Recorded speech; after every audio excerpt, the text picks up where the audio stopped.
In a recent business survey, a study that was done, I read that more than 50% of the people managing and leading in companies right now are only doing what they're doing because they watch someone else or they're simply copying what the person before them did without really having any idea of why they're doing it or why it works or doesn't work or anything like that.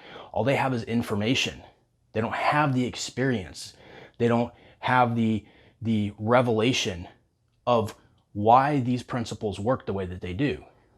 That's why you have people out there who are trying to lead high performing teams and who are trying to create this culture and this environment for people, but they can't because they've never experienced it. All they have is information overload, and they don't have the practical application. They don't have a framework. They don't have a way to replicate someone else's experience and success in a way that actually makes sense.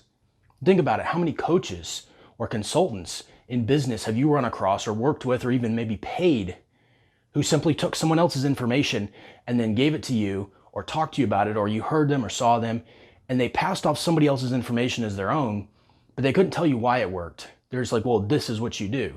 And when it didn't work for you, they didn't have any answers for you because they didn't have an understanding, revelation, and experience of what they were teaching. That's why it's important to get linked up with someone who has that experience.